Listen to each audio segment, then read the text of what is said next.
বৈশাখ মাসে কীর্তনটা যেটা হয় ওইটার জন্য ধুলোরের দিন, ধুলোর বলতে তারপরের দিন তো ধুলোট হয়, তো আমাদের এখানে রবিবার ধুলোট হয়েছিল। তো সেইটুকুই একটু জল খাওয়ানোর আয়োজনের জন্য সামান্য একটু আয়োজন করা হয়েছিল। এই যে দেখো বোঁদে আর স্যাও যে নিয়ে এসেছিলো সামডি থেকে আমার বর, আর কোল্ড ড্রিঙ্কস নিয়ে এসেছিলো। তো এইখানে দেখো বেটা আর আমি সাজাতে বসে গিয়েছি, ওরা কীর্তন করতে গেছে, তো আসবে, এসে ওদেরকে দেয়া হবে জল টল, তো সেই জন্য করছি। আর ভিডিও যদি আমার ভালো লাগে তাহলে লাইক শেয়ার কমেন্ট করে দেবেন আর সাবস্ক্রাইব করে দেবেন। আরও এই একটা লাইক দিলেই আমি একটু উৎসাহ পাবো, এই জন্য।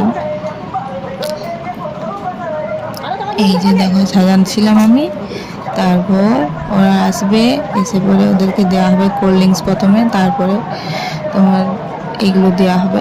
আর পাড়াতেও কিছু দেওয়া হয়েছিল, পাড়াতে বলা হয়েছিল, পাড়ার সবাই এসেছিল যে দিচ্ছে, দিয়ে এসেছিল সবাই কতজন। এই যে সাজিয়েছি দেখো, আমার সাজানো কমপ্লিট হয়ে গেছে, তাও এটাতে কুলোই নেই, আরও আমাকে সাজাতে হলো অনেক। তারা আসছিল পাড়ায় সবাই, কে কে আসছে, আর সাজিয়ে সাজিয়ে দেওয়া হয়েছিল, বাটি শেষ, চামচ শেষ, গ্লাস শেষ, সব শেষ হয়ে গেছে। আবার ভালো করে পরের বছর আরও আয়োজন একটু করবো, আরও বেশি করে। ভালো লাগলে লাইক করে দেবে।